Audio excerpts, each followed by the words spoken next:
Muito bem, senhoras e senhores, sejam bem-vindos a mais um Casual Crypto aqui no canal da Mercúrios. Dessa vez a gente está com dois convidados de peso, né? Primeiro, o Cauê Oliveira, que é Head de Research lá na Block Trends, que é uma research especializada principalmente em Bitcoin, em análise on-chain. Talvez vocês não reconheçam ele, porque normalmente a gente tem contato com o trabalho dele por meio lá do Twitter, que ele tem uma foto de perfil lá com laser eyes, toda maluca, mas muito possivelmente quem está aí no mercado há mais tempo já teve contato com o trabalho dele, e também com o Marcelo Paz, lá da Crypto Select, né, que, tá aí fazendo live no YouTube também há um bom tempo, falando sobre cripto, né. Eu sempre estou dando uma passada lá nas lives dele para poder fazer acompanhamento de mercado, fazendo lives diárias lá no canal dele sempre. E aí eu vou dar só uma introduçãozinha sobre o tema aqui, gastar uns 10 minutinhos com vocês, falando um pouco sobre o que é essa febre dos BRC20, o que está acontecendo com a rede do Bitcoin e tudo mais. Eu já puxo eles aqui e aí a gente vai sem enrolação, começar o debate aqui, falar quais são as nossas perspectivas para a rede e as nossas opiniões sobre esse assunto, tá? Já puxei a apresentaçãozinha aqui, pessoal. E quais que são os 4 temas que a gente vai falar aqui nessa live, né? Primeiro, o que são os BRC20? O que aconteceu com a rede do Bitcoin nos últimos dias? Se faz ou não sentido investir nessas criptos BRC20 e o que isso significa para o futuro do Bitcoin, né? Tem várias implicações muito interessantes que podem acontecer, e aí a gente desmistifica tudo, se esse negócio é bolha ou se não é, se o Bitcoin está realmente sofrendo um ataque, se a rede do Bitcoin parou em algum momento. A gente vai falar sobre tudo isso aqui, tá, pessoal? E para começar, então, vamos direto para o que são os BRC20. E aí, essa daqui é uma imagem de uma apresentaçãozinha que a gente fez no canal aqui há algum tempo, em que a gente estava falando dos inscriptions, né? Que são aqueles NFTs da rede do Bitcoin. E que eu falei para vocês que o pessoal estava pegando o espaço de bloco do Bitcoin, que é dedicado para informações que a gente chama de genéricas, né? Que não só são as informações das transações de quem está enviando para quem, né? E usando para armazenar imagens, arquivos de texto e tudo mais. E esses eram os chamados NFTs do Bitcoin e que tiveram um crescimento muito grande ali nos últimos meses, principalmente, né, a gente conseguiu ver as transações na fila de espera do Bitcoin crescendo e tudo mais, isso principalmente a partir do começo do ano, tá? E o que são, então, os BRC20? Os BRC20, pessoal, são nada mais, nada menos do que um novo uso para aquela tecnologia que já estava em voga a partir daquela popularização dos inscriptions e dos ordinals. Só que dessa vez é como se o cara pegasse, ao invés de criar um NFT só, ele cria vários NFTs iguais e chama isso de token. Igual a gente tem o token da Uni, o token da Chainlink, o token da Solana. A gente tem vários tokens espalhados pelo mercado e o cara falou, cara, eu vou usar a rede do Bitcoin para poder registrar criptos em cima dela. Mais ou menos igual aquele processo que o pessoal faz com os tokens ERC20 na Ethereum, aí como uma paródia, né? O cara até descreve ali como um experimento divertido, ele chamou de BRC20. E esses tokens, eles têm algumas funções bem limitadas, né? Que é o que a gente consegue ver nesse diagrama aqui. Que é basicamente, você consegue fazer o deploy desses tokens, né, que é basicamente o lançamento desses tokens na rede do Bitcoin. Você consegue fazer o mint, que é a partir do momento que alguém fez o lançamento, você vai criar novos daqueles tokens, e você também consegue fazer transferências, né? Então, são casos de uso bem limitados. Você cria um negócio e vai mandando de um lugar para o outro, não é tão complexo igual no caso das usabilidades da Ethereum, né? Inclusive aqui a gente consegue ver o exemplo de um contrato de deploy de um BRC20, né? Que foi o primeiro BRC20 lançado com o nome de ORD, né? Então a gente vê aqui, olha, BRC20, a operação de deploy, o tick ORD, que dá nome a esse token, a quantidade máxima de que podem ser criados daquele token e o limite criado por transação, né? Que as pessoas poderiam entrar lá e criar. E aí a gente foi vendo o surgimento de um mercado para esses tokens BRC20 que estão sendo criados por cima da rede do Bitcoin, e já existem, inclusive, marketplaces que mostram esses tokens, né? Esse daqui o BRC-20.io, que está sendo o marketplace mais usado para poder visualizar, ou melhor, o marketplace não, né, mas o visualizador mais usado para poder olhar o que está acontecendo aqui nesse mercado. E aí, a gente viu um crescimento explosivo desses tokens, tá? Principalmente, pessoal, na minha visão, por 3 motivos, tá? O primeiro deles é que aquela função, como eu disse, ela é muito limitada. Então, o cara ele cria um token ali, coloca, por exemplo, um limite de 21 milhões de unidades, como foi o caso desse token ORD, e ele coloca um limite de 1.000 tokens que podem ser criados a cada transação. E depois que eles são criados, a partir daquele limite, eles já não são mais considerados válidos como o mesmo tipo de token. Isso cria o quê? Uma corrida das pessoas buscando criar esses tokens antes que o limite acabe, né? Esse daí é o primeiro motivo. Segundo motivo, a gente também viu um crescimento muito grande das meme coins, né? Com aquele rally que aconteceu numa meme coin chamada Pepe, lá na rede da Ethereum. E várias meme coins foram criadas no estilo do token BRC20, tá? Então isso também contribuiu com esse rally de crescimento. E um terceiro motivo que poucas pessoas estão falando é o uso dessa Unisat. O que é a Unisat? Ela é uma carteira especializada que foi criada para negociar os tokens BRC20. E essa Unisat, ela cobrava para o cadastro no marketplace, digamos assim, muitas das vezes, né, para usar a extensão que eles colocavam off-chain, a mintagem de 20 BRC20s, né, de 20 daqueles tokens. Isso fez com que as pessoas, para se cadastrarem nessa wallet e criarem a sua conta no site, mintassem vários tokens, né? Tanto que o que eu estou compartilhando aqui para vocês é a representação de vários marketplaces, né, que foram utilizados, e a Unisat, ali em amarelinho, dominando esses marketplaces ao longo dessa última semana, justamente porque ela foi mais um ponto direcionador da criação desses BRC20. E aí, aqui, por fim, né, esse gráfico aqui em azul mostrando a criação de ordinals, né, que são esses, entre aspas, NFTs, e como que ela cresceu absurdamente, principalmente com a vinda desses BRC20, né? E aí, uma vez que a gente já entendeu o que eles são, o que aconteceu com a rede do Bitcoin, só para dar uma introdução para vocês, e aí eu já puxo aqui o Cauê e o Marcelo para a gente começar esse debate aqui. Aconteceu isso daqui que vocês estão vendo nesse gráfico.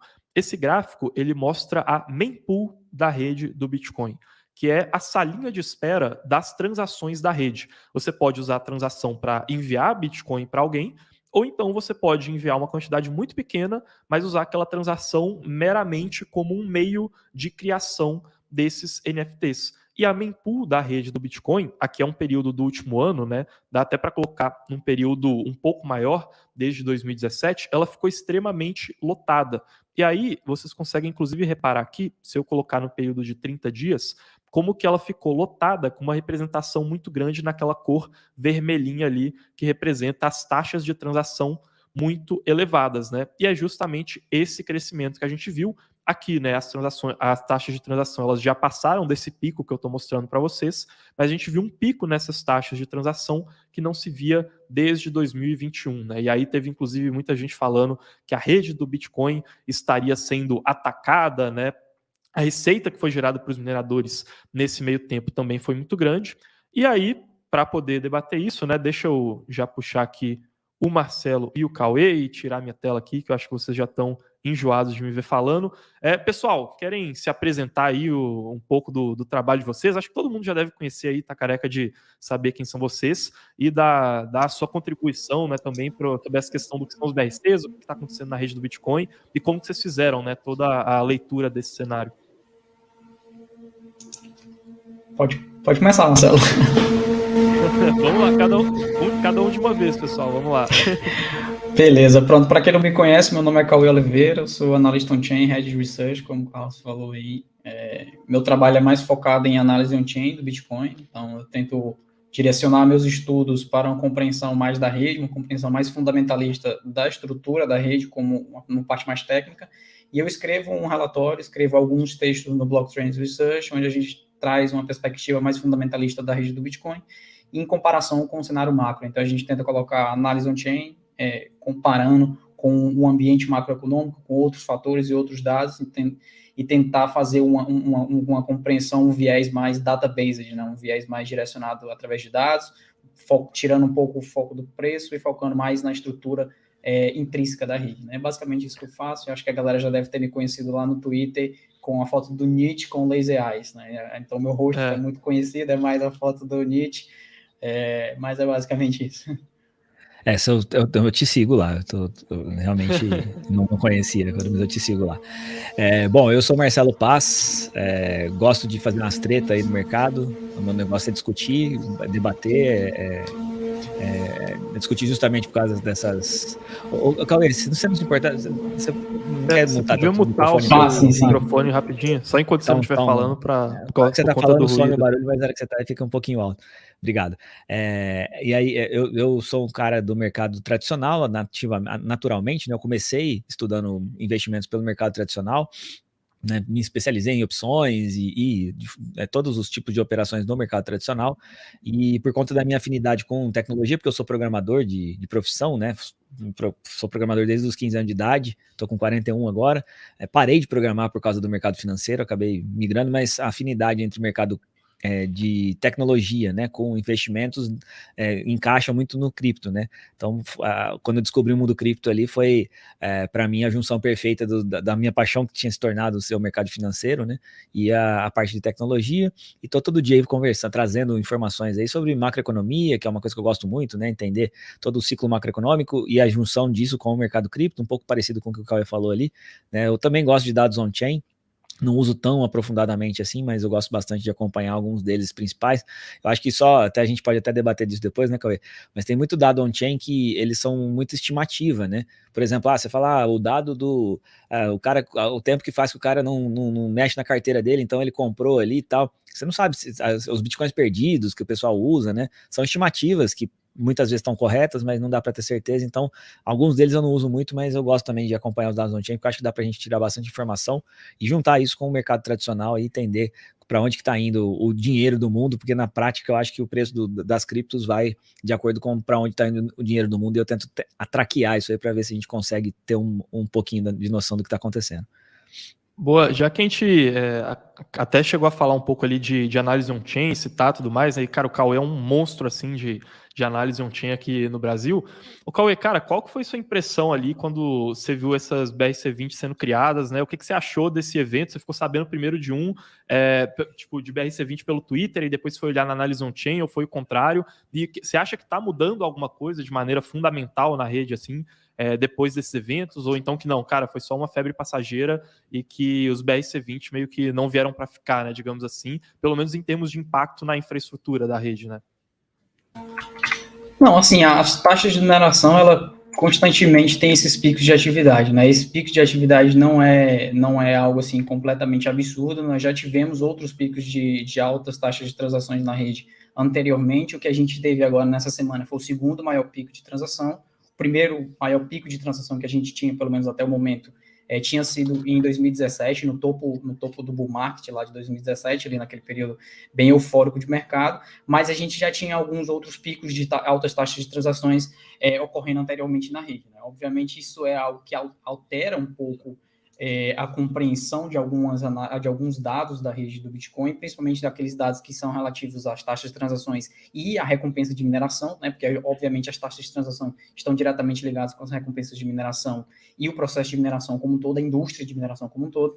E, então, algumas coisas alteram, mas elas não chegam a alterar para dizer, alterou fundamentalmente a rede do Bitcoin por conta de um pico de alta de transação. Não é bem assim. As altas taxas de transações, na verdade, acabam favorecendo para que mineradores tenham uma recompensa de mineração maior, inclusive o percentual da taxa de mineração, da recompensa de mineração que é proveniente de taxas, obviamente hoje a recompensa de mineração é por conta de subsídio de bloco, mais taxas de mineração, então a gente viu aí mais um dos eventos onde as taxas de mineração ultrapassaram o subsídio de bloco, né? Esses eventos foram poucos que ocorreram, pelo menos até o momento, vão ser mais comuns no futuro, obviamente, porque a quantidade de bitcoins emitidos vai ser decrescente, obviamente, e aí vai chegar um momento onde as taxas de subsídio de transação vão ser maiores do que as taxas de subsídio. Até o momento, a gente só teve 5 vezes, né, 5, daqui a pouco eu ponho esse gráfico aqui na tela, mas a gente só teve 5 vezes onde as taxas de transações ultrapassaram a emissão de subsídio de bloco, né? Então, eu posso até mostrar para vocês quando foi que isso ocorreu, mas isso não alterou fundamentalmente a rede no sentido de, vai mudar, ou vai parar, ou vai bugar, ou vai alguma coisa. Não, no final das contas, acaba favorecendo mineradores, mas acaba penalizando indivíduos que querem fazer transações monetárias comuns, né? Foi o que a gente viu aí. Mas nada que não possa ser resolvido com um pouco de espera, como a gente já viu, as taxas já estão caindo, ou talvez, que vai ocorrer nos próximos anos, provavelmente, o aumento do desenvolvimento de soluções de escalabilidade, como a Lightning, RGB, Taro, entre várias outras aí. Uma coisa interessante, inclusive, deixa eu ver se consigo compartilhar aqui com o pessoal, como que esse foi um evento, cara, realmente é bem representativo. A gente teve aqui, né, esse daqui é um gráfico que está em preto ali o preço do Bitcoin, e em laranja o total de taxas que estavam sendo recolhidas pelos mineradores. A gente tem, né, tradicionalmente, nos momentos de alta do mercado, né, esse spike ali, né, quando o preço desse topo vai ultrapassando o preço do topo do ciclo anterior, esses momentos de alta, né, das taxas, e depois a coisa se normaliza. Só que essa vez foi a primeira vez, né, pelo menos que eu saiba, em que isso aconteceu sem ser por um fator de alta do preço do Bitcoin, né? Aconteceu por um fator interno. Então, assim, eu acho que em termos de usabilidade da rede acaba sendo muito representativo. Lembra muito o que aconteceu com o Otherside lá na Ethereum, quando eles fizeram aqueles leilões e acabou que, né, não foi por um fator de subida de alta no preço do Ethereum, mas sim por um fator interno e que acaba puxando essa questão de usabilidade, né? E eu concordo com você, eu acho que nos próximos anos a gente vai ver muita gente criando ecossistemas para pensar, cara, essas taxas todas que foram geradas foi dinheiro pra caramba, né? Esses últimos 7 dias foi mais dinheiro indo para os mineradores do Bitcoin do que nos 4 primeiros meses desse ano somados. E vai ter gente querendo aproveitar isso e trazer essas inovações para dentro das próprias soluções, né, digamos assim. Opa, o Marcelo, acho que você está mutado aí. Não é verdade, Boa. não, concordo total aí com o que você disse. E assim como no Other Side, lá, aquela época dos terrenos ali, né, que ficou uma coisa absurda, uma loucura. Acho que tão irracional quanto aquele movimento, porque para mim aquilo foi um movimento irracional. Você pode. Eu sei que tem a turma que gosta aí dos NFTs, entendo o motivo, porque, né, tem gente que paga caro por um NFT e tudo mais. Para mim não serve, não é o tipo de investimento que serve para mim, mas eu entendo quem investe, não estou nem criticando esse ponto, né? Mas aquilo que aconteceu ali naquele dia do movimento do lançamento dos terrenos ali, aquilo para mim é irracionalidade, assim como esse movimento, a gente vai daqui a pouco discutir sobre isso, mas isso tudo que está acontecendo com o BRC20 para mim é completamente irracional. Eu não sou dos maximalistas contra o processo de não pode ter, acho que faz parte, o Bitcoin tem que crescer, né? Só que a gente já vai também entrar nesse assunto, não quero antecipar muito a discussão. Não, pode mandar bala, se você quiser antecipar aí e falar. Tá. Essa história do BRC20, né, até vem falando isso essa semana toda, né, para mim, além de ser uma racionalidade do ponto de vista de trazer coisas que não tem o menor tipo de valor, não tem como ter valor aquilo ali, porque não tem projeto por trás, né, a gente tem a criação de 25 mil moedas no mercado cripto desde sempre, né, os caras criaram 18 mil tokens, 19 mil tokens em 15 dias, né, então, da onde é muito fácil, né, criar, é muito fácil. Exatamente, e não é só a questão de ser fácil, né, o problema maior que eu vejo é a questão de que a estrutura que foi criada ali, ela foi feita como teste, o cara fez como um teste, cara, aquilo ali, malemar um banco de dados, eu trabalhei já com programação bastante tempo, então eu tenho a minha visão de programador, né, no começo você falou assim, um contrato, pô, desculpa, aquilo não é um contrato. Aquilo ali um cara foi lá e falou assim, ó, vamos fazer o seguinte, vamos jogar futebol. String, né? É uma string. É um hello vamos jogar world, futebol. Né? Cara, é tipo isso, mas assim, ó, vamos jogar futebol, a regra é o seguinte, ó, não pode dar ombrada, não pode pôr dedo no olho e não sei o quê.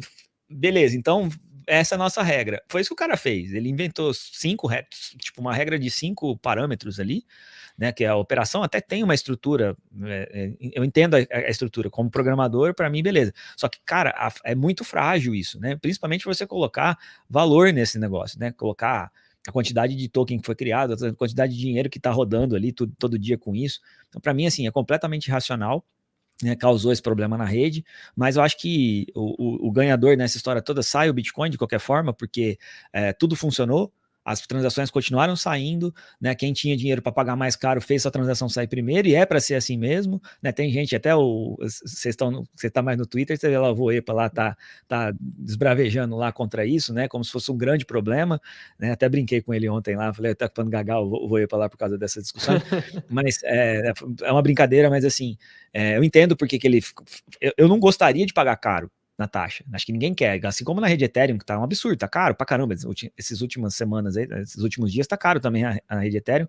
Eu não queria ter que pagar caro, mas, cara, é oferta e demanda. Tem gente querendo usar. A rede do Bitcoin está sendo mais utilizada. E isso é positivo no final das contas. Porque, como o Cauê disse, a gente vai chegar num ponto em que, né, se essas coisas permanecerem, já deu uma boa diminuída, já as taxas já voltaram um pouco para baixo, tem muita transação acumulada ali, mas aquela loucura que foi causada, acho que foi brilhante ali em mostrar a questão do i7, que chama, né, o site lá, o Unisat. O Unisat, Isso. porra, cara, os caras eles acharam uma oportunidade ali e entraram da maneira mais absurda que podia fazer. Vamos ganhar dinheiro na cara larga de todo mundo mesmo. Faz os caras correr assim, atrás, cara, vamos coloca pegar um limite. o usuário aqui do jeito mais simples possível, né? Assim. Sim, mas eles fizeram, para mim isso, tipo, o nome disso para mim é scam. O que eles fizeram para mim entra na categoria de scam, que é, cara, você tem que comprar 20 lixos, eu vou falar do jeito que eu falo no site, no meu canal lá, tá? Vocês me perdoem Não, manda quem bala. gosta dessas coisas. Para eu poder é o seguinte, ó, você pode comprar lixo aqui, eu tô disponibilizando o canal para você comprar lixo. Só que para você vender seu lixo, você precisa comprar 20 antes. Então eu preciso comprar 20 latinhas de lixo antes para poder vender a minha primeira. E aí, cara, vira uma loucura, porque para eu poder ganhar dinheiro eu preciso vender. Então eu vou ter que comprar um monte que eu não queria, né? Compra aquele monte de figurinha e aí no final das contas eu posso trocar, né? Igual comprar figurinha de álbum de Copa. Cara, assim, eu achei a coisa mais, recentemente, a coisa mais irracional e me parece muito com o topo de mercado. Se a gente estivesse no topo de mercado, eu entenderia esse tipo de coisa acontecer. Agora, no momento que a gente está acontecendo um bagulho desse, para mim é completamente irracional no nível a irracionalidade hard. da irracionalidade, né? Assim, Exatamente. pô, você falou inclusive um negócio, eu queria muito saber a opinião do Cauê sobre isso, né? Que foram alguns caras maximalistas de Bitcoin, outros torcedores contra o Bitcoin, mas tratando isso como se fosse um baita problema, assim, né? E aí, pô, a gente viu inclusive meio que essa ideia de racha na comunidade do Bitcoin, né? Tem um texto muito bom do Nick Carter, né? Que é um dos caras grandes lá na gringa que fala sobre análise de Bitcoin, que ele falou o seguinte: olha, isso daqui tá me lembrando muito quando a gente teve aquela divisão do Bitcoin e do Bitcoin Cash, né? Que era por tamanho de bloco. A diferença é que naquela época o pessoal que era mais purista, né? Para quem não sabe, pessoal, essa guerra que aconteceu ali em 2017 na comunidade do Bitcoin foi quando tinha um pessoal que reclamava de taxas muito altas e queriam aumentar o tamanho do bloco, e uma galera que falava, olha, deixa o processo de mercado, né? O pessoal que era mais purista ali da comunidade do Bitcoin, não queria mexer no código, fala, olha, a gente vai escalar por meio de segundas camadas. Só que a diferença é que hoje parece que o pessoal que estava do lado mais purista do Bitcoin, pelo menos uma parte deles, estava do lado reclamando que as taxas estavam altas, né? Falando, olha, cara, esse pessoal aí é degenerado, tá trazendo NFT, tá trazendo shitcoin para o Bitcoin e tá pervertendo, né, aquele significado do Bitcoin de ferramenta de libertação da humanidade frente ao Estado, frente a controle financeiro e tudo mais. Eu não sei, Cauê, de qual lado ali. A gente estava até falando em off, mas o que você achou desse debate ali na comunidade de Bitcoin? Não, assim, eu não tenho lado, né? O que tem lado é político. Para mim, eu defendo a liberdade, e para mim, como eu estava te explicando até antes da gente entrar aqui no off-topic, para mim não tem meia liberdade, né? Ou é liberdade ou não é liberdade. E eu defender que a rede tem que ser de forma A ou forma B, só tem uma forma. Eu colocar lá uma BIP. Se eu não estou colocando uma BIP na rede do Bitcoin, então eu não posso dizer o que A, B ou C vai fazer com o seu Satoshi. Se quer gastar com lixo, como o Marcelo bem citou aí, e eu assino embaixo, que gaste. No final das contas, isso vai favorecer os mineradores, que vão estar mais incentivados, vai gerar mais incentivo econômico para que a atividade de mineração, que é a atividade que sustenta a rede do Bitcoin, funcione, só que, obviamente, vai penalizar pequenos indivíduos com altas taxas de transações. Na minha concepção, esse tipo de desenvolvimento não deveria ser feito na camada base do Bitcoin. Eu realmente entendo quem fala que na camada base do Bitcoin deveria ser feita ali uma camada de transação final, que é provavelmente aquilo que vai existir no futuro, né?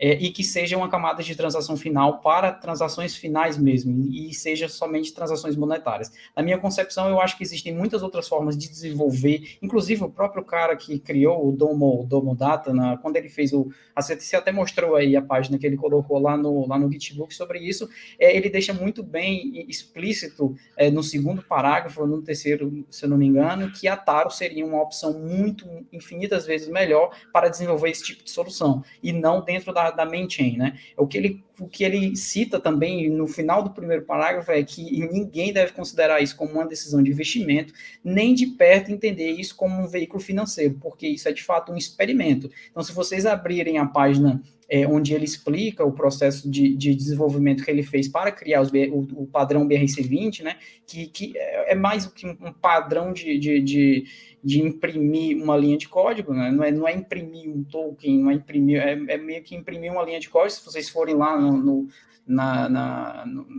ali no explorador de ordinais e você abrir um ticker desse daí, você vai ver que é nada mais do que uma linha, 4 linhas de código ali, aquilo ali nem representa de fato um smart contract como o Marcelo chegou a citar, né? É de longe algo bem completamente diferente daquilo, né? E o próprio desenvolvedor, o próprio cara que fez isso, disse abertamente já no primeiro parágrafo 3 coisas. A primeira, isso é só um experimento. A segunda, isso não é um veículo financeiro. E a terceira, existem formas infinitas vezes de fazer isso melhor. Então, é meio que autoexplicativo o que são BRC20, né? É só você abrir e olhar, e você só precisa ler um parágrafo para entender que isso é apenas um experimento, isso não é um token investível para você pensar como se fosse, agora sim, esses aqui são os tokens da rede do Bitcoin com o novo padrão de smart contracts. Não, isso provavelmente vai ser desenvolvido através da Taro, através da RGB, ou através da Rootstock, que tem um processo de merge mining aí, que é muito mais efetivo, que não entra dentro da main chain, que não deixa esse lixo criptográfico inscrito dentro da main chain e coloca numa chain paralela, e essas altas taxas de transações acabam impulsionando para que esses desenvolvimentos ocorram mais rápido, ou ocorram aí numa velocidade mais própria para que os indivíduos que queiram fazer uma transação monetária possam utilizar essas outras redes, né? Inclusive, se você tinha urgência de fazer um pagamento, uma transferência de Bitcoin, era só você ter tido carregado aí uma carteira Lightning e você teria pago aí centavos de taxa de transação, né? Nem chegaria a R$1 ou R$2, dependendo da wallet que você estaria utilizando, custodial ou não custodial. Então, isso tipo, isso eu não coloco um lado para isso daí. Eu acho que isso vai ser inevitável, né? Eu acho que isso é inevitável. Inevitavelmente a gente vai ter desenvolvimento de smart contracts, NFTs, jogos, tokens, etc., dentro da rede do Bitcoin. Eu só não acho que isso seja o caminho. Eu acho que o caminho não é inscrevendo esses tipos de lixos criptográficos na main chain. Eu acho que isso deve ser feito numa segunda camada, e eu entendo os dois lados que acham ruim a taxa alta, a taxa de transação, mas entendo quem defende que tem que desenvolver, né? Eu acho que o meio termo seria uma segunda camada. Eu acho que assim, até, Cauê, Ricardo, a gente tá falando aí de novo, querer taxa baixa, acho que tá certo, todo mundo quer pagar mais barato, ninguém quer pagar caro, faz parte do processo. Só que o problema, assim, principalmente da parte dos maximalistas, né, a gente tem eu tenho muita coisa dos maximalistas que eu também acredito, né, tem muita coisa sobre o Bitcoin, que eu acho que é a melhor moeda, tudo, um monte de coisa delas. Mas eles têm uns conceitos, assim, que nada pode existir, que não pode ter outro, né? Não pode ter os lixos. Assim, eu acho que ele é lixo, mas eu não tô falando que não pode ter, né? Uma coisa tu tá lá, cara, se tem gente louca querendo gastar dinheiro, queimar dinheiro nisso, que queime, o dinheiro tá lá, a blockchain tá lá para funcionar, tá funcionando e tudo bem. O problema é que os caras falam que não pode existir, e eles falam que a própria Taro, cara, eu tive uma discussão com um cara no Twitter lá, eu esqueci o nome dele agora, mas ele tava falando lá que a Taro vai ser a captura como é que ele falou? Captura estatal porque vai dar para rastrear tudo, vai Você transformar. coloca permissionado, né? Você tirou da primeira camada sagrada do Bitcoin, né? Não, mas não foi esse o ponto que ele estava falando. Ele estava falando que a Taro, por trazer os tokens de fora para a rede do Bitcoin, você vai trazer coisas que são consideradas securities, isso aí vai colocar, por consequência, o Bitcoin na categoria de security, e aí eles vão poder fazer a captura estatal. Ele tem um nome que ele chama lá de captura, não sei o que lá, que é quando a gente pode perder nossa liberdade por conta disso, né? E coisa de maximalista falando isso, tá? Um cara, não, é só Bitcoin serve, é só Bitcoin presta e tal. Eu acho que o Bitcoin é a melhor moeda, né? Por várias coisas, principalmente pelo conservadorismo da rede. Para mim, o que a rede Ethereum faz, essa mudança frequente de estrutura, a mudança frequente de tokenomics, a mudança frequente de regras, isso eu acho muito perigoso. Né? É bom, é legal, é inovação, as coisas ficam melhores, ficam mais rápidas, mas eu acho perigoso, porque você está mexendo num negócio que envolve muito dinheiro, envolve muito investimento, envolve muita gente, né? E uma mudança dessas, como essa mudança própria mesmo, a gente está falando aí da mudança, vocês estavam comentando aí sobre quando o Bitcoin bifurcou ali e fez o Bitcoin Cash, né?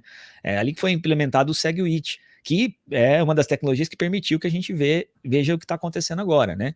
E depois veio a Taproot, né, que completou esse processo, e eu não sei se os caras que desenvolveram a Taproot imaginavam que alguém ia ter a ideia de fazer isso que eles fizeram, até porque é uma junção de 3 coisas, né? Você tem a primeira questão dos ordinais, que já é uma gambiarra, né? O ordinal não é uma estrutura intrínseca do Bitcoin.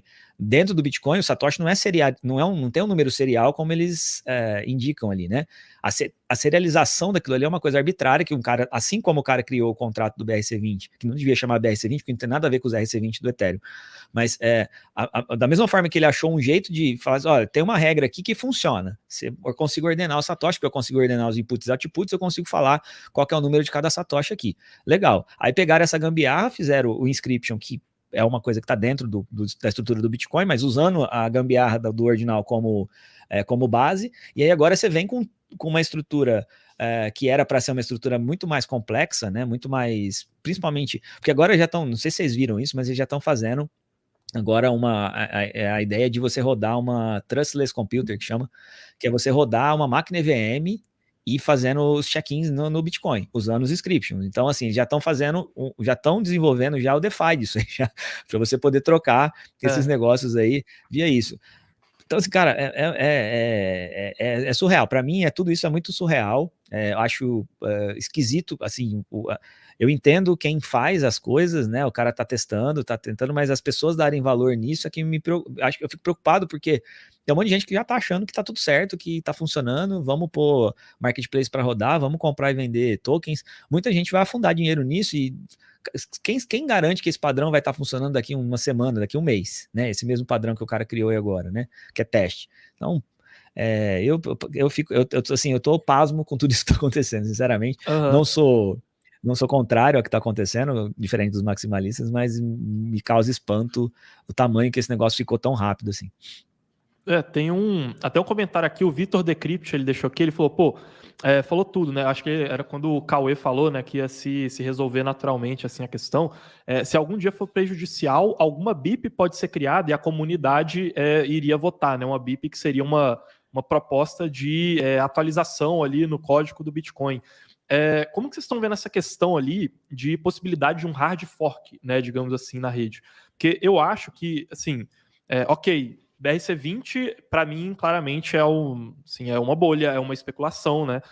Não investiria de maneira alguma em BRC20, mas eu acho que a gente vê agora, em 3 sentidos, um marco muito grande na rede do Bitcoin, tá?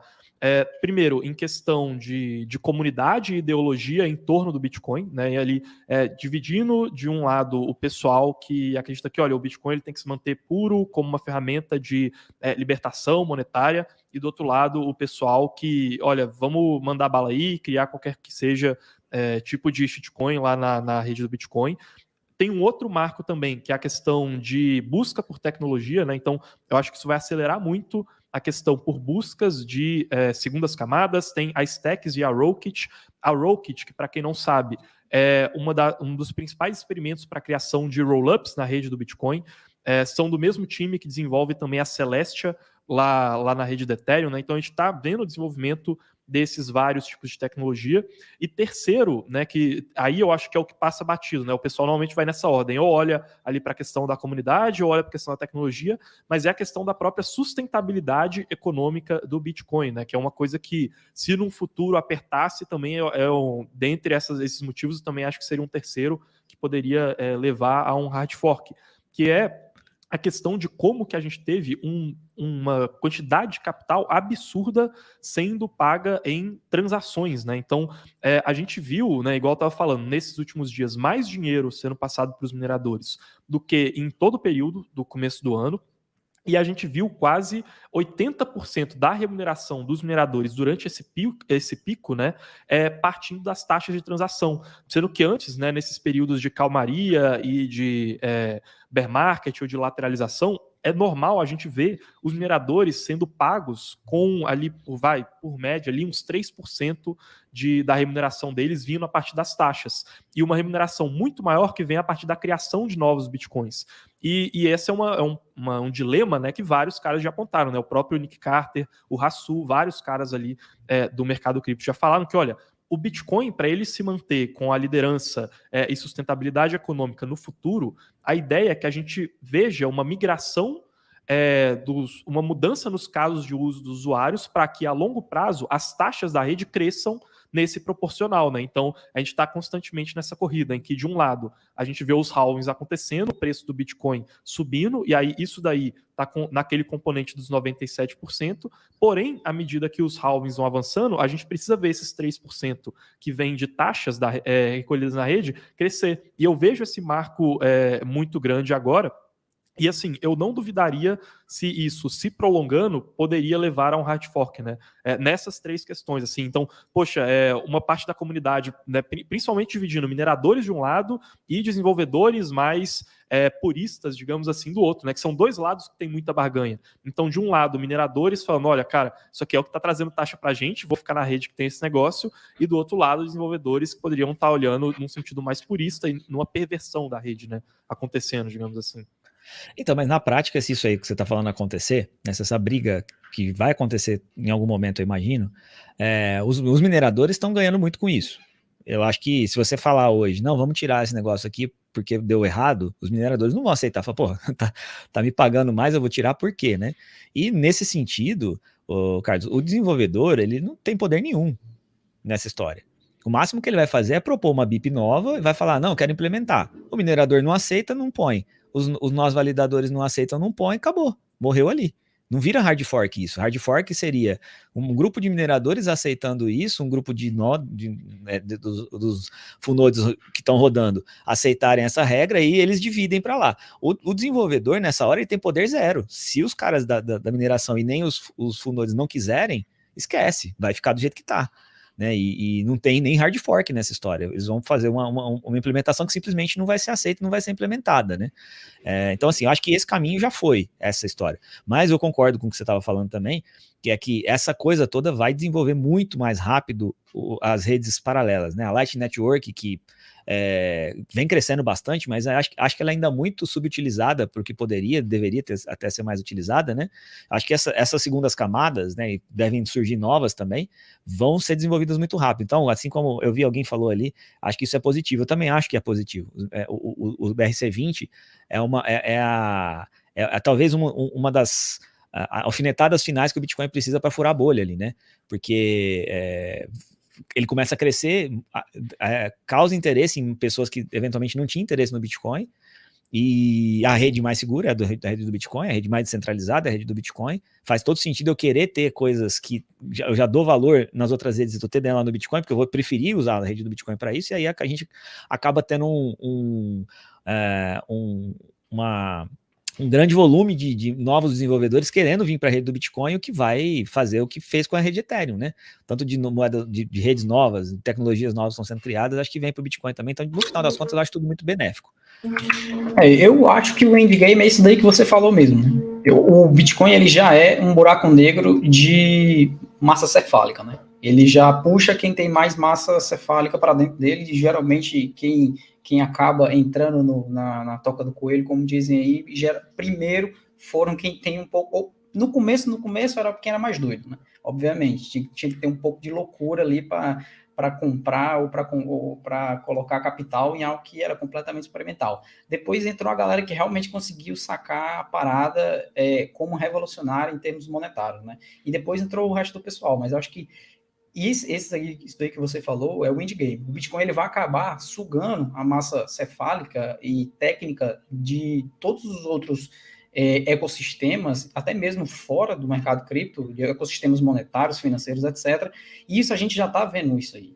Hedge funds, caras do mercado tradicional aí que geriam bilhões, hoje estão se voltando para o Bitcoin, né? Então, o mais provável que vai acontecer nos próximos anos é que o Bitcoin acabe adotando aquilo que foi como experimento em outras redes e seja instaurado aí através de segundas camadas, como você citou aí, a Lightning, por exemplo, que poderia ser muito mais utilizada do que está sendo hoje, e provavelmente vai ser muito mais utilizada do que está sendo hoje. Agora, só para fazer um contraponto, aquela questão que você falou assim, mas os maximalistas estão achando ruim. Eu não diria que são todos, tá? Porque assim, eu conheço vários e muitos estão apoiando, escrevendo, criando material, explicando o porquê que isso é bom, tá? Então, eu nem gosto de usar o termo maximalista porque hoje ficou meio pejorativo, né? Como se você fosse um cara doente ali, o cara que acha que só existe o Bitcoin, ele tá doente, alguma coisa assim do gênero. E eu não diria isso, né? Eu acho até mesmo porque se você tem até um pouco mais de compreensão de risco, se você vê um pouco do mercado tradicional, etc., o Bitcoin ele já está posicionado na ponta do risco, né? Dentro da curva de risco, o Bitcoin já é o extremo da curva de risco, né? Principalmente, é exatamente por isso que o Bitcoin acaba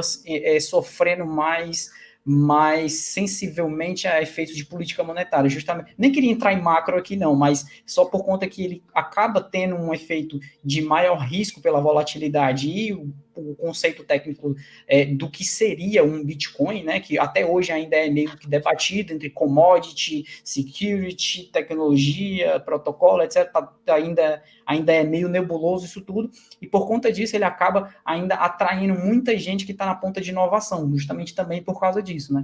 Então, quem já está, o cara que é maximalista, no caso, se ele perceber nesse tipo de compreensão, ele já está na ponta do risco extremo, ele não necessita acrescentar mais risco, se a gente pensar dessa forma, né? Até mesmo porque, como você falou, é a rede mais segura, é a rede mais descentralizada e provavelmente é a rede que vai sugar todos os outros projetos para dentro dela, né? Às vezes isso pode parecer um pouco meio impactante de falar, o Bitcoin vai sugar tudo, eu acredito que vai. Eu acredito que no longo prazo a tendência do Bitcoin é sugar todos os outros projetos, compreensões, protocolos, etc., para dentro de segundas camadas. Eu espero que seja dentro de segundas camadas para que a gente não tenha todo esse debate se a main chain vai ter que ser alterada, que tem a galera que quer que a main chain permaneça do mesmo jeito para sempre, tem outras pessoas que querem que ela se altere, né? Então eu acho que o ideal seria que tudo isso, todos esses desenvolvimentos fossem feitos em segundas camadas para que a gente nunca tenha esse debate, né? Mas no final de contas eu acho que não vai ter esse hard fork, eu acho que realmente, como você falou aí, se o minerador, até eu estava olhando aqui o hash price, né? O hash price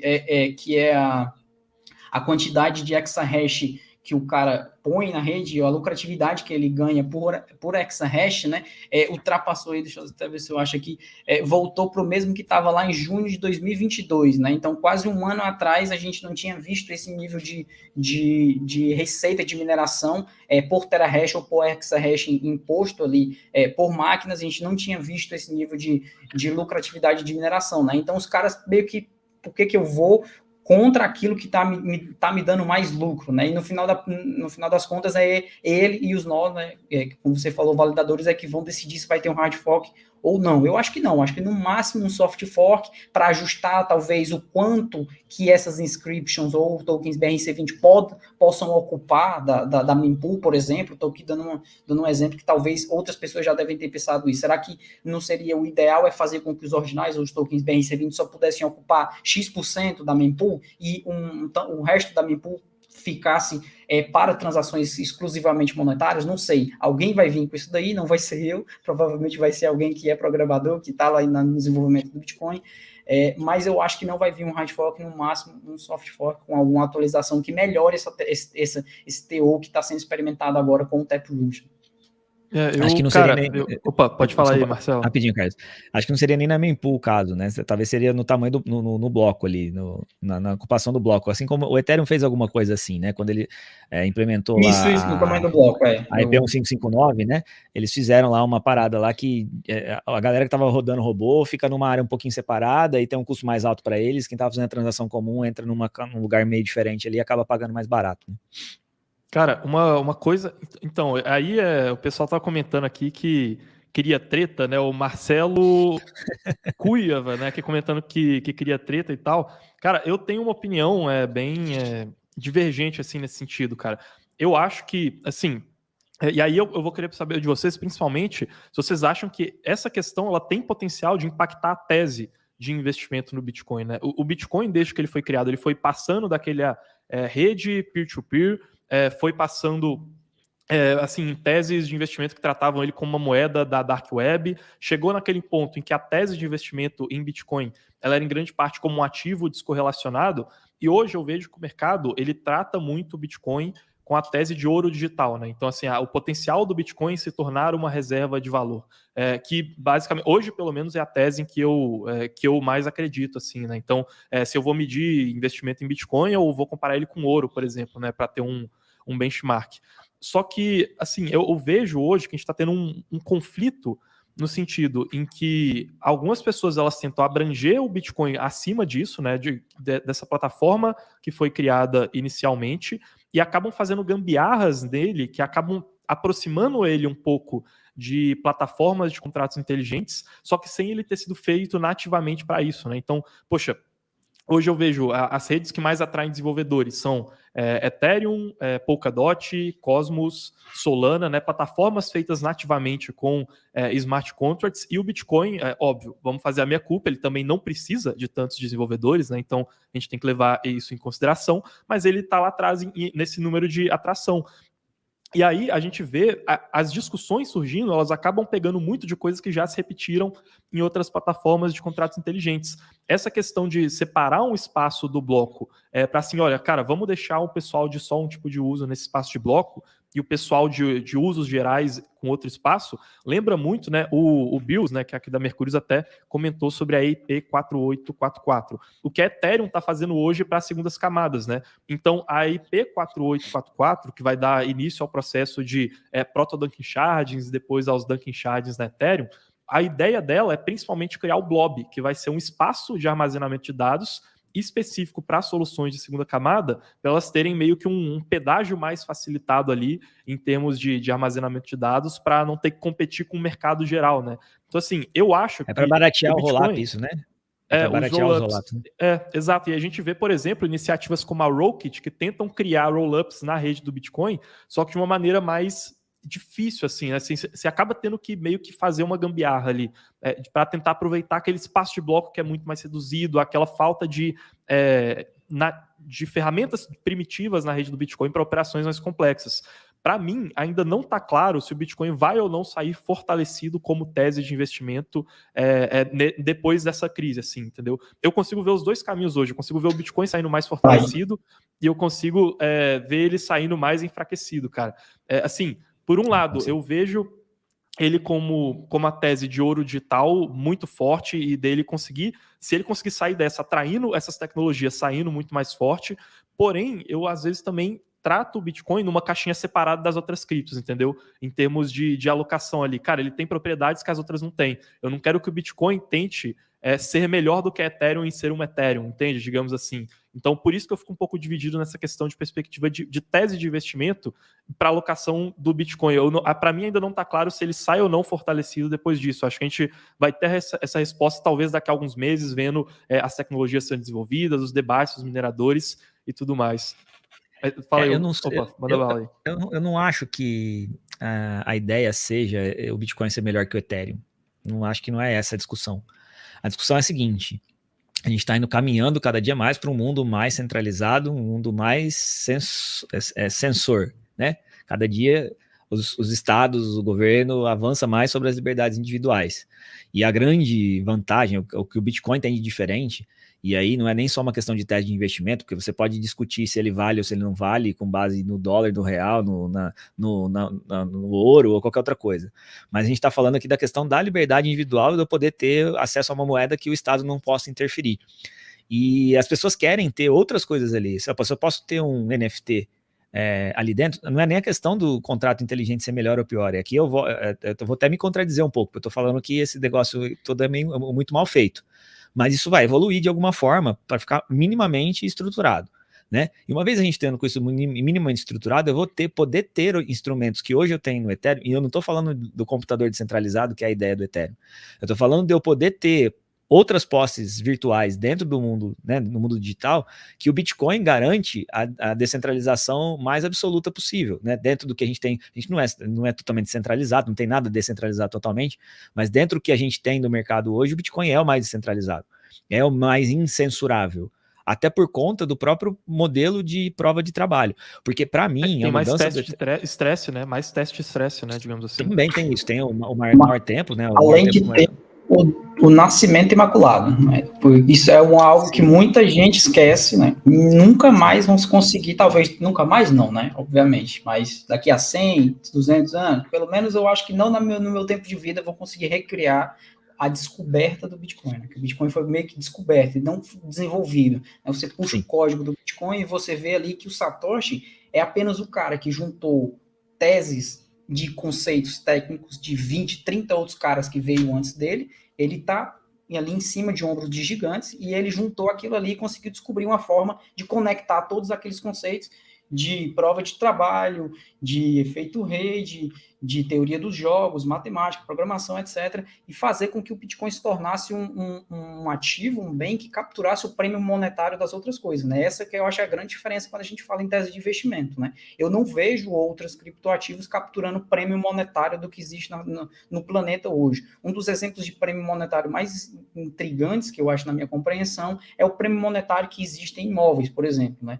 Então, hoje em dia, o imóvel ele não é só feito para morar, ele nem é só feito para alugar, mas ele é feito assim, né? Ele é vendido, muitas pessoas utilizam como uma forma de guardar valor, sendo que ele nunca foi para isso. Um imóvel, ele nunca foi desenvolvido, você nunca pensou, cara, eu vou comprar um imóvel porque ele vai guardar aqui o meu capital ao longo do tempo. Mas é isso que acontece no Brasil, é isso que acontece em outros países do mundo nos últimos anos. Pelo menos desde 71, né? Desde a década de 70, que foi quando a gente começou essa palhaçada de imprimir dinheiro lastreado em nada, né? Então é a partir daí que começou o prêmio monetário em vários outros ativos, e o que o Bitcoin está fazendo é recuperando esse prêmio monetário que está em outros ativos. Né? E por que imóvel faz esse movimento? Pelo mesmo motivo que o Bitcoin, porque é escasso, né? Terra, você não imprime terra, Exatamente. Você não cria mais terra, né? Então, a verdade é que as pessoas começaram a alocar capital, a gente entrou na tese de investimento, vou falar rapidamente sobre essa questão. O pessoal começou a alocar capital naquilo que pudesse ser escasso contra uma unidade monetária, né, contra a unidade base de medida da economia brasileira, norte-americana, etc., que é o dólar, o real, etc., a moeda fiat. A moeda fiat, ela, como não é escassa, justamente as pessoas começaram a buscar ativos que fossem escassos o suficiente. E aí, quando você tem um imóvel, por exemplo, que você não pode imprimir o imóvel, você consegue ter ali um prêmio monetário. Então, se você colocar... Por que eu estou falando prêmio monetário? Talvez muita gente... Que porra é prêmio monetário? Desculpa o palavrão. Se você pensar o custo de uma casa, né, custo de construção de uma casa, depois você vai vender...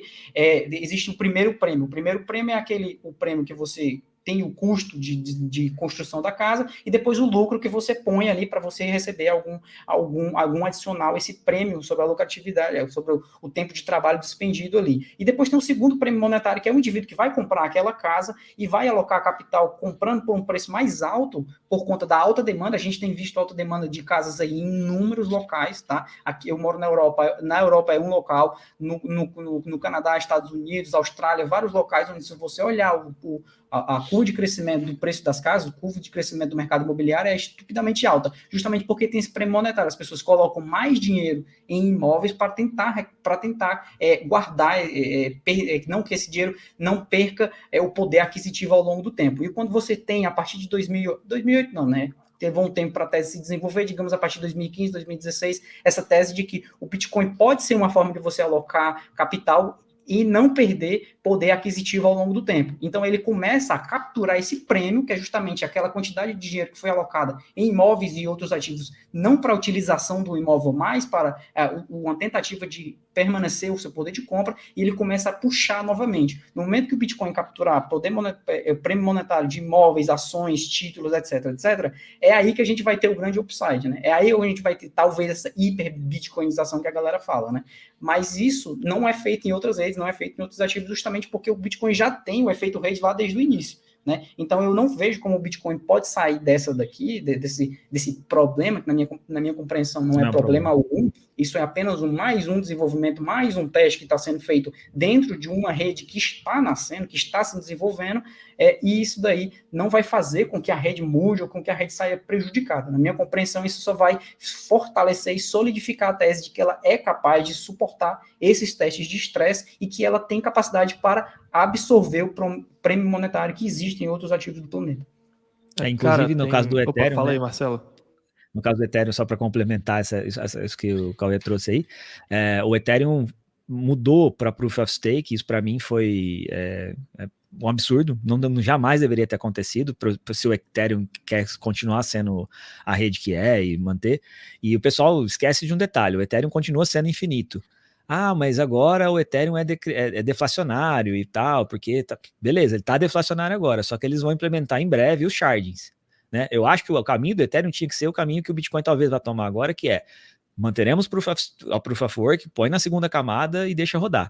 Se você vai para a primeira camada e quer abraçar o mundo como o Ethereum está querendo fazer, no final das contas, a gente vai ter uma multiplicação dos caminhos. Né? O Ethereum tem um caminho só hoje, que é uma blockchain só, eles vão dividir em 64 blockchains, fazer 64 caminhos ali, de forma grosseira, né? Para a gente explicar o que é o sharding que vem, que é um dos desenvolvimentos que estão para frente aí. E quando isso acontecer, a concorrência pelo Ethereum vai cair 64 vezes, né?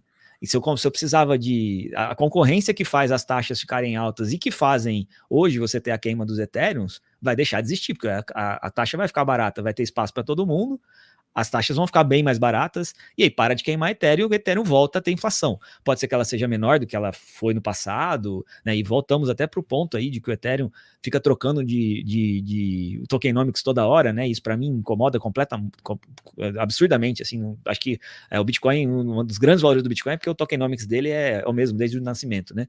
Então eu não consigo ver nem o Bitcoin perdendo valor nisso e vejo sim o Ethereum perdendo valor ao longo do tempo, por conta até, inclusive, da possibilidade de censurabilidade do Ethereum, que aumentou muito depois dele ter virado Proof of Stake, né? Cara, eu já tô vendo que a gente vai ter que marcar outras lives aí, e aí, cara, a gente marca uma live só pra falar de Proof of Stake e debate Ethereum e Bitcoin e tudo mais, porque, assim, o pessoal que acompanha a Mercúrio sabe que a gente tem tese forte em Ethereum, mas eu não vou, me delongar aqui, apresentar a visão do Proof of Stake só para não estender tanto a live assim, né? Mas o pessoal aí já deve saber que... eu não vou nem começar a falar de Proof of Work, eu também... Peço desculpas que você me chamou aqui para a live de vocês e eu tô aqui batendo numa tese de vocês. Eu sei que eu não podia perder a oportunidade de discutir isso aí, que acho que a gente tem que discutir esse ponto. Com certeza. E a gente também investe em Bitcoin e vamos para cima. Acho que tem que ter esses debates e aí depois a gente marca uma live só nisso, porque assim, eu estou falando isso só porque eu queria gastar um tempinho aqui que tem nessa fala aqui para falar daquele ponto que o Cauê estava falando lá sobre o Bitcoin, ele como essa força monetária, né, esse buraco negro, digamos assim, de liquidez. Como que eu acho, cara, por que né, eu acho que a gente tem essa bifurcação, né? Acho que a gente tem vários multiversos possíveis, né, aqui para o nosso futuro, e eu vejo alguns em que o Bitcoin sai ganhando e outros que ele sai perdendo, né? Cara, e isso eu acho muito interessante, assim.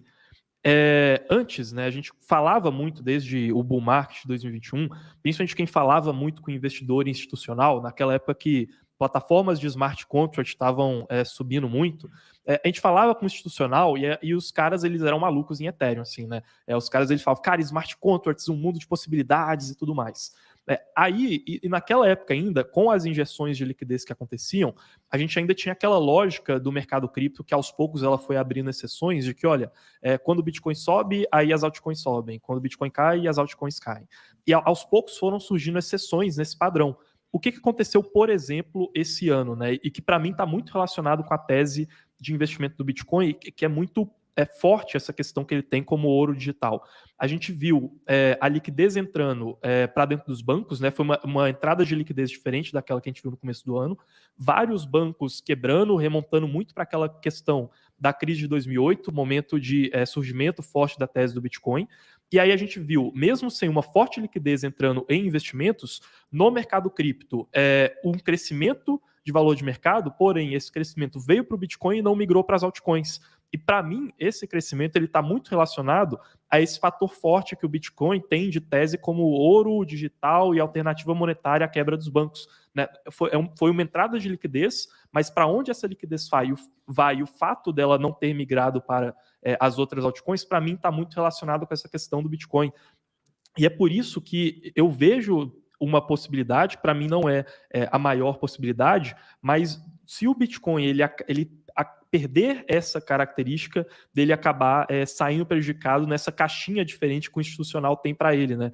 Principalmente em migração de desenvolvedores, por exemplo, né? Então, hoje a gente vê Cosmos, Polkadot e Ethereum, que são as redes que mais atraem desenvolvedores e que estão juntando uma galera para desenvolver junto com o Bitcoin, a questão de usar, por exemplo, o Bitcoin como uma camada de data availability, né? Para outras camadas, que é de armazenamento de dados. É uma coisa parecida com o que a Celestia quer fazer no Ethereum, e hoje a gente vê redes na Cosmos, por exemplo, querendo fazer isso com o Bitcoin, entendeu? Então, é por isso que, assim, eu vejo, inclusive, se acontecesse um hard fork em que o Bitcoin não utilizasse esses NFTs, para mim, não estaria nem claro se esse seria o pior caminho, entendeu?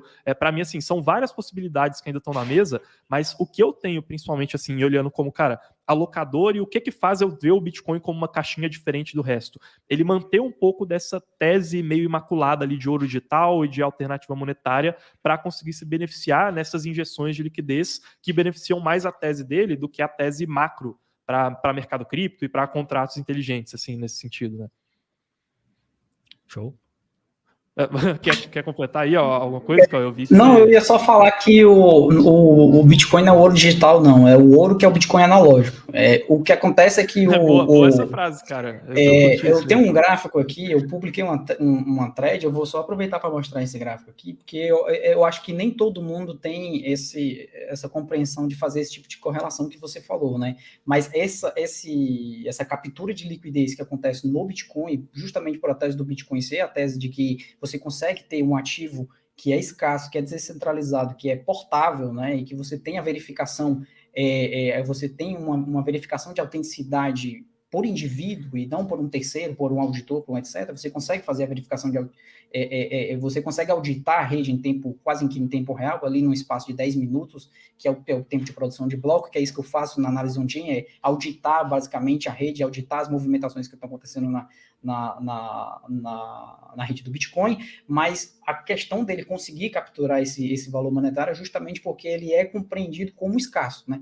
E essa escassez é que está atrelado. Então, quando a gente está falando sobre Bitcoin ativo, nós estamos falando sobre um ativo escasso, descentralizado, etc. Quando a gente está falando sobre Bitcoin rede, aí a gente já tem algumas bifurcações que geram esses seus questionamentos, que são questionamentos válidos, obviamente, que fazem parte do conceito que a gente vai compreender nos próximos anos, nas próximas décadas, sobre o futuro da rede e como essa rede deve ser formatada. Na minha compreensão, como eu falei, só repetindo, eu não acho que essa rede deve ser alterada a ponto de que mude para que seja um espaço onde vai ter todos os smart contracts e querem colocar. Na minha compreensão, isso tem que ficar exatamente como é uma camada de transação final, que é o que vai acontecer no futuro com as taxas encarecendo, porque vão encarecer, é assim que os mineradores vão suportar a mineração, é assim que eles vão ter interesse em minerar e terão incentivos econômicos para minerar. As taxas altas vão compensar justamente para que as transações finais, ou seja, você faz uma pilha de transações numa second layer, numa Lightning, por exemplo, essa pilha de transações está atrelada a vários tipos de contratos, vários tipos de DeFi, etc., vários tipos de interações distintas na rede do Bitcoin que não estão exatamente na main chain, e depois, no momento da transação final, você vai fazer o opt-out ali, ou o opt-in, né? E aí você sim faz uma transação on-chain, é aí onde vai estar as taxas de transações. Mas o que eu estava falando sobre a questão da tese de investimento monetário é que no ativo ele permanece escasso, ele permanece descentralizado e portável. E isso daí acontece desde o início. Muita gente acha que o efeito da política monetária na rede do Bitcoin começou a ocorrer agora nos últimos anos, tipo assim, no último ciclo para cá.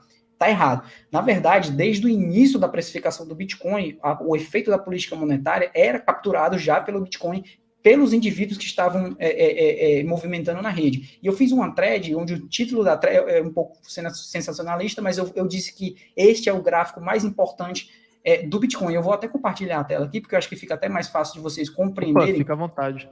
Que deixa eu colocar esse daqui.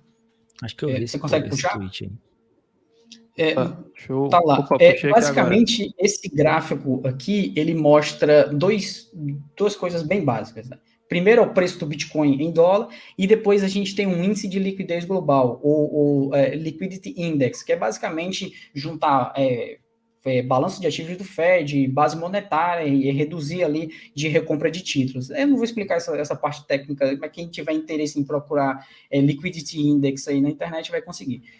E basicamente o que a gente tem aqui embaixo é o rate of change, a taxa de variação anual do Bitcoin e a taxa de variação anual do índice de liquidez global. Então, se eu colocar aqui só a taxa de variação do Bitcoin, a gente vê aqui os períodos onde ele teve anos de alta, aqui no ciclo de 2014, alta no ciclo de 2017 e a maior alta que nós tivemos no ciclo de 2021. E quando a gente sobrepõe com a taxa de variação anual da política monetária ou do índice de liquidez global no planeta, aqui eu não estou falando só do Fed, não estou falando só da China, eu estou aqui olhando os 4 maiores bancos centrais, então eu estou olhando aqui o Banco Central dos Estados Unidos, o Banco Central Europeu, o Banco Central da China e do Japão, né? Então a gente tem aqui o efeito da política monetária nos momentos onde o índice de liquidez global expande, condiz com os períodos onde o Bitcoin está em processo de expansão de preços também. Isso aconteceu no primeiro ciclo desde 2013, tá? Aqui aconteceu no mesmo período, em 2017, liquidez global expandindo e preço do Bitcoin subindo, e a gente teve aqui, em 2000, o Bitcoin acabou antecipando essa enxurrada de liquidez que houve em 2020 e subiu aí justamente com essa expansão de liquidez que iniciou em 2020, foi até março de 2021, né? E justamente também nos períodos de queda de liquidez são os períodos onde o Bitcoin acaba negociando negativamente. Então, por que eu acho que esse é o gráfico mais importante? Porque justamente a compreensão do que é Bitcoin ativo, ela permanece independente do que está acontecendo na rede, porque isso aqui, quem tem essa compreensão aqui são alocadores globais. Quando eu falo em alocadores globais, eu estou falando de fundos de investimento, gente que tem muito capital. Então, eles buscam uma alternativa para alocar o seu capital em formas de dinheiro, em formas de ativo ou bem monetário, né? Quando você fala bem monetário, você pode ter vários tipos de ativos, até de commodities da moeda, e eles procuram bens monetários que tenham escassez, relativa escassez, como o ouro, né? O ouro ele não é completamente escasso, ele tem uma escassez relativa, porque ainda pode ser descoberto mais ouro. Mas quando você tem um Bitcoin com uma escassez programada finita, de fato, aí você vê um ativo que consegue, de fato, capturar essa expansão da liquidez monetária. Isso e tudo que você estava explicando nessa parte anterior pode ser só traduzido nesse gráfico aqui, que é o gráfico da expansão e contração da oferta de liquidez monetária no planeta e em comparação com o Bitcoin. Ou seja, não é o Bitcoin que se valoriza, é a moeda que perde valor. Assim, mas eu acho que ainda com aquela consideração, né? Que se a gente fosse colocar gráficos de altcoins aí proporcionalmente por cima desse plot ali com a introdução de liquidez, continua aquela ressalva, né? Que, dessa última vez que entrou, por conta de teses de investimentos diferentes, elas não se valorizaram tal qual o Bitcoin, né? Então, assim, eu entendo o que você falou, eu acho que esse gráfico ele faz sentido sim, e eu ainda colocaria essa camada a mais de explicação dessa sugada de liquidez pelo Bitcoin, né, em relação a outros ativos de risco e tudo mais. Pessoal, eu tô tranquilo aqui de tempo, a gente tinha combinado 1 hora de live. Sim, vários parênteses foram abertos ali, várias frases que a gente podia puxar e fazer várias lives, a gente vai fazer com certeza. Vocês querem fazer considerações ali antes da gente ir caminhando para o encerramento, né? O tema aqui foi BRC20, mas a gente caminhou para Bitcoin, futuro da rede, que eu acho um papo super bacana ali. Mas, fiquem à vontade aí para falar, fazerem considerações finais, e aí a gente vai caminhando para o encerramento, assim. Eu acho que, no fim das contas, a gente está falando das mesmas coisas, né? O BRC20 é só eu acho que o grande motivador vai fazer a gente discutir pontos que já deveriam estar sendo discutidos com mais aprofundamento, né? porque muito da energia da comunidade se desviou aí para as outras redes, para o Ethereum, para as coisas novas que estão surgindo, e essa estrutura que veio para o Bitcoin agora vai fazer com que todo mundo volte os olhos para o Bitcoin, e eu concordo totalmente com o Cauê, que acho que a gente vai capturar boa parte desse processo, justamente por conta da incensurabilidade do Bitcoin, que, volto a dizer, para mim é o único ainda hoje que tem a maior descentralização e a incensurabilidade mais completa. Porque, de novo, né, todas as outras redes, acho que o Cauê falou sobre isso, todas as outras redes você tem um criador, você tem alguém, um grupo de pessoas que todo mundo sabe quem é, que se você for em cima, o Vitalik, cara, desculpa, o Vitalik manda no Ethereum, né? Você pode dizer que tem um monte de discussão, mas, cara, ele vai lá e fala, o que ele fala acontece, né? Então ele é um cara que ele pode ser atacado, ele pode ter sido, ele pode inclusive ser teve uma vez que eu vi um post acho que foi maximalista, mas um post dizendo que o Ethereum era tipo um cavalo de Troia para destruir o Bitcoin. Ele não foi feito para ser uma rede e tal, era uma coisa lá, o cara tava falando sério, para mim foi uma brincadeira, mas impossível não é, né? Você pode ter a criação do Ethereum ali sendo feita realmente para atrapalhar o desenvolvimento de outras coisas, mas acho que isso é teoria da conspiração. Mas o que eu tô querendo dizer com isso só é que, na minha visão, todas as outras redes você tem pontos muito claros de ataque que o Estado pode fazer de uma forma muito contundente. No Bitcoin, isso não pode acontecer, tá? É muito mais difícil você fazer isso no Bitcoin e qualquer moeda que seja prova de trabalho como mineração, porque o pessoal usa o argumento ESG para tentar atacar justamente esse ponto, né? Porque eles sabem que esse ponto é o ponto que causa, que transforma o Bitcoin no que ele é. Uma vez que se você tirar a prova de trabalho do Bitcoin, ele volta a ser uma coisa que qualquer um pode atacar de novo, né? Então, acho que, para consideração final minha aqui, eu sigo acreditando que o Bitcoin é a melhor opção, né? Eu não estou falando aqui de investimento de novo, tá? Ainda que eu acredite que até como investimento, mas eu estou falando aqui como um ativo que a gente tenha as características que o Bitcoin tem, que é único, né? E eu imagino que, com tudo que está por acontecer no mundo, que as coisas que a gente está para ver acontecendo, a possibilidade de recessão chegando e outros problemas que podem acontecer, o Bitcoin vai sofrer no seu preço, mas ele não vai sofrer na sua característica, ele vai continuar tendo os mesmos fundamentos, e cada vez que a moeda falhar, né, cada vez que as moedas fiduciárias falharem, elas foram construídas para falhar no final das contas, o Bitcoin vai estar ali mostrando que ele vai ajudar as pessoas a resolver esse problema, e cada vez mais gente acorda, cada vez mais gente sai da Matrix, né? E a gente vai cada vez mais ter um ativo que seja incensurável, e acho que ele vai capturar todo o resto para ele também, assim como o Cauê disse.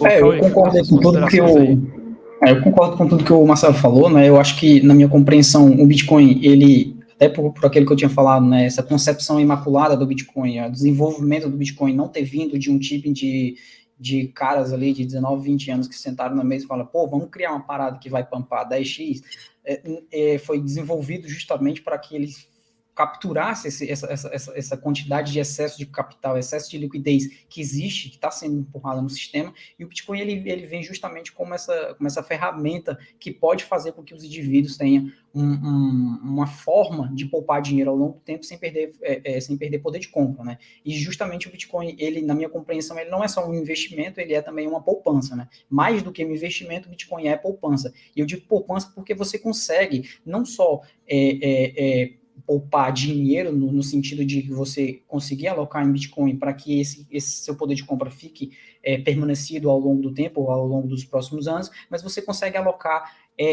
energia, né? Então o Bitcoin ele é um aglomerado, como se fosse uma massa escura no meio do espaço que suga energia em sua volta, e essa energia justamente é mesmo energia elétrica, né? Como a gente fala, o Proof of Work é uma forma de transformar a energia elétrica em capital, e a gente consegue também fazer o nosso Proof of Work aqui no estudo, com o tanto que a gente coloca de disposição para desenvolvimento da rede Bitcoin, e ele justamente o Proof of Work que existe, não o Proof of Work do algoritmo de consenso, mas o Proof of Work da quantidade de indivíduos, da quantidade de pessoas que estiveram trabalhando para desenvolver a rede do Bitcoin, não houve em nenhum outro lugar, né? Não houve em nenhuma outra rede até o momento. Existem vários desenvolvedores, várias outras coisas, mas a gente vê que desde o início da criação desse ecossistema como um todo, o Bitcoin ele segue com aqueles mesmos preceitos, segue com as mesmas políticas monetárias programadas, e é isso que a gente precisa para ter um dinheiro apolítico, ter um dinheiro descentralizado que consiga capturar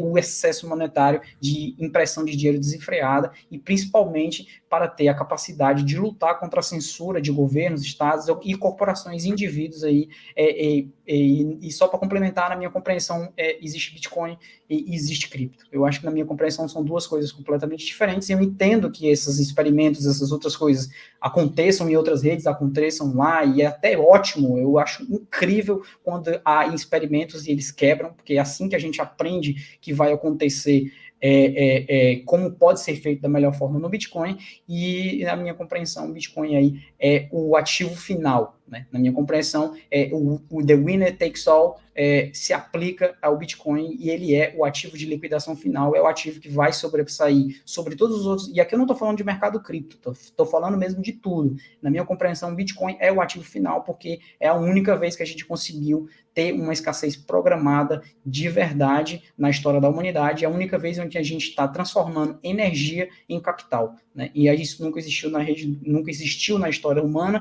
e provavelmente essa é, na minha compreensão, uma das maiores descobertas, não desenvolvimento, né? É diferente de desenvolver pessoas que se juntaram para desenvolver uma coisa, e um grupo de indivíduos que, através de prova de trabalho, de estudo e desenvolvimento de vários tipos de teorias matemáticas, físicas, etc., conseguiram descobrir uma forma de juntar isso tudo e transformar no melhor ativo que a gente já teve na história da humanidade. Então é só isso que eu queria deixar como final por aí. Não sei se o Carlos vai falar mais alguma coisa, não, mas... Cara, acho que fechar assim, questão de BRC20, acho que ficou claro, pessoal, a opinião assim, né? Para mim, BRC20 bolha, não faz sentido, a utilização das tecnologias não faz sentido para a valorização que eles tiveram. Porém, eu acompanharia muito de perto a questão de como vai se dar o desenvolvimento do ecossistema do Bitcoin, tá? Tecnologias, olharia principalmente para Stacks e Rocket. Para mim, são as duas que estão mais avançadas nesse sentido. E para mim ainda não está claro se o Bitcoin ele sai ou não vencedor depois dessa crise, né? Entendo a opinião dos dois, mas eu aguardaria ainda um tempo para poder ver isso, né? Vi que o pessoal está comentando de Proof of Work versus Proof of Staking, né? Quem está aqui da casa, né, que tem na Mercúrio há mais tempo, já vai saber que, cara, eu discordo da questão do Vitalik mandar no Ethereum, ou então da questão do Bitcoin ter valor por conta do gasto de energia. Como a gente já estendeu hoje, vou pedir pro pessoal, principalmente quem for assistir a live depois, comentem aí embaixo se a gente quer que tenham lives para a gente poder falar sobre esses temas, tá? Acho que essa é a primeira de muitas participações que o Cauê e o Marcelo podem ter aqui. Agradeço pela participação dos dois, acho que foi excepcional, e a gente traz pessoas aqui justamente para ver opiniões divergentes. Eu acho que esse é o que torna a live mais legal, né? Então a gente falou tantas coisas aqui, a gente conseguiria pegar 10 pontos de discordância e fazer uma live sobre cada um deles. Eu tenho certeza que a gente vai fazer ali para frente, vai ser muito bom. Pessoal, o link da Blocktrend está, que é a research focada em Bitcoin, principalmente em análise on-chain, e que o Cauê Head lá faz um episódio sensacional. Vai estar aí na descrição, né? Acho que já está, na verdade, na descrição. Marcelo, não sei se o link da Crypto Select já está na descrição, mas se não tiver, a gente coloca depois para o pessoal que for assistir, né? Que aí é o serviço lá por assinatura em investimentos em cripto, que o Marcelo está tocando, né? Então, Crypto Select. E o link da Mercúrios Pro, né? Mercúrios Pro, que é a nossa assinatura aqui da Mercúrios, que a gente tem acesso que dá acesso exclusivo à nossa carteira, com proteção usando o hedge de opções, com estratégias de staking, várias outras estratégias. O nosso curso completo também está lá na Mercúrios Pro, e o suporte de investimentos em cripto especializado também lá na Mercúrios Pro, tá? Então todos os links vão estar aqui na descrição, e sigam as redes sociais, né, pessoal, do Marcelo e do Cauê. Depois a gente vai chegar e colocar ali na descrição, tá? No mais é isso, pessoal. Agradeço muito pela participação de vocês dois, e a gente se vê aí em próximas lives, certo? Quero dar boa noite aí também, pessoal. Show de bola, obrigado pelo convite de novo, e vamos fazer lá no meu canal também, vamos fazer um cross aí, a gente vai para lá, continua essa discussão lá numa live lá, a gente vai fazendo outras coisas aí. É isso. Boa, agradeço aí o convite, o pessoal que teve aí. Eu vi que tinha bastante comentário, várias dúvidas e questionamentos aí. Eu acho que a gente vai precisar estender mais isso daí depois mesmo, porque pelo que eu vi aí no comentário, tinha vários questionamentos interessantes aí pra gente debater. Com certeza, cara. Daria para ficar 10 horas aqui, e aí a gente vai pegar essas 10 horas e vai dividindo em várias lives e vai trazendo esse pessoal. É isso, gente. Espero que tenham gostado aí da live. Vamos fazer mais Casuals Criptos, trazendo convidados de fora. Vejo vocês aqui em próximos conteúdos.